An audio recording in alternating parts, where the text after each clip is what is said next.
Udahni duboko. Izdahni polako. Sjeti se trenutaka kada si bio povređen. Kada ti se činilo da nema snage da izdržiš. Ipak, danas si ovde. To znači da je tvoja duša rasla kroz bol. Niko od nas ne bira bol. Ne tražimo ga, ne želimo ga, ne prizivamo ga. Ali bol dođe, kroz gubitak, kroz izdaju, kroz neuspeh, kroz razočaranja. I svaki put kada pomisliš da te bol lomi, znaj, on te zapravo oblikuje. Duša raste kada nauči da oprosti. Duša raste kada prestane da pita zašto baš ja i počne da pita šta ovo uči moju dušu. Duša raste kada u bolu pronađe snagu da se još dublje osloni na Boga. Bol te uči da razlikuješ ono što je prolazno od onog što je večno. Uči te da ceniš mir, jer znaš šta znači nemir.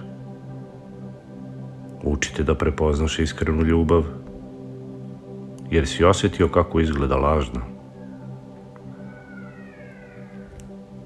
Iako ti se možda čini da te bol uništava, pogledaj unazad.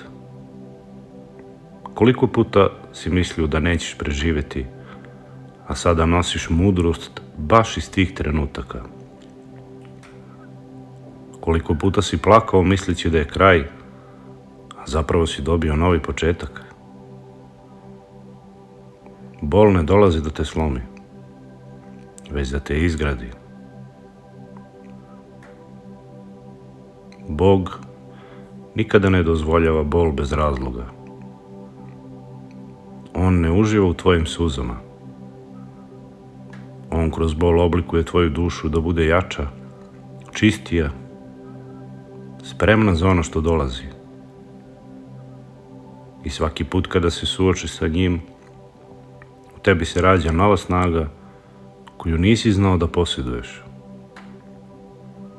Zato nemoj da se plašiš bola.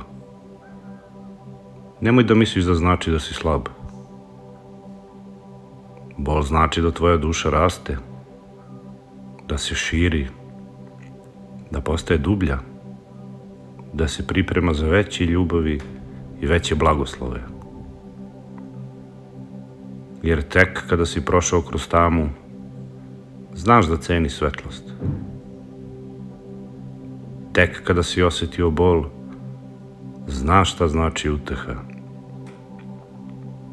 Tek kada si bio slomljen, znaš šta znači biti ceo. Duša raste kroz bol. I svaki put kada izdržiš, ti postaješ više ono što jesi. Zato ne gledaj na svoje suze kao na slabost, već kao na seme rasta. Jer jednog dana ćeš shvatiti, bol je bio učitelj, a ti si postao jači, mudriji i bliži Bogu.